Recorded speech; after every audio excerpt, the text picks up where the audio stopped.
अध्ययन करेंगे।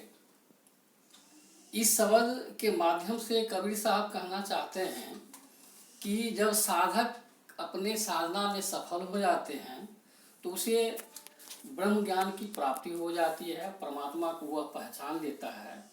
और जब उसे ज्ञान हो जाता है तो उसके मन के अंदर जो सारे अंधकार होते हैं वे सारे के सारे मिट जाते हैं। जो सांसारिक मोह माया है उस मोह माया का बंधन वो टूट जाता है। किसी प्रकार का जो सांसारिक बातें उसके मन में होती है वो सारे के सारे मिट जाते हैं और प्रभु प्रेम के वर्षा के रूप में जो वर्षा होती है उस प्रेम रूपी वर्षा में वह साधक सराबोर हो जाता है और किसी तरह की दुर्भावनाएं या किसी तरह का जो सांसारिक बंधन है उससे वह मुक्त हो जाता है।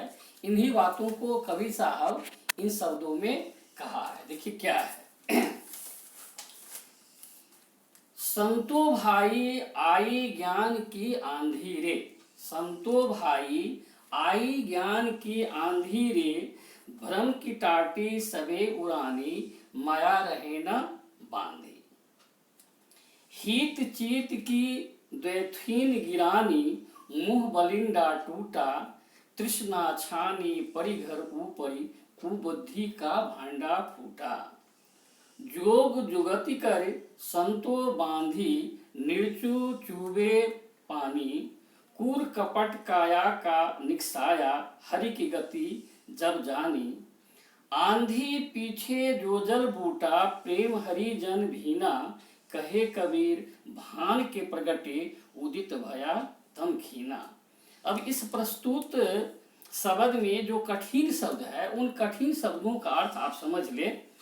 टाटी का अर्थ होता है बांस की पटियों से बना हुआ पर्दा है, जिसको हम लोग देहात में टाट बोलते हैं। प्रायः जहाँ ईंट की दीवारें नहीं होती है तो लोग बांस या और दूसरे तरह का जो टाट बांधकर अपने घर के आंगन को घेर लेता है। तो एक टाटी का मतलब बांस की फटियों से बना हुआ पर्दा की तरह से कहा घेरावा। और माया होता है, माया का अर्थ अभिधा, रस्सी। यह संसार जो है यह संसार माया का संसार है। इसमें जितनी भी चीजें हैं वे सभी माया का ही प्रतिरूप है। हिति मतलब होता है स्वार्थ और चित्त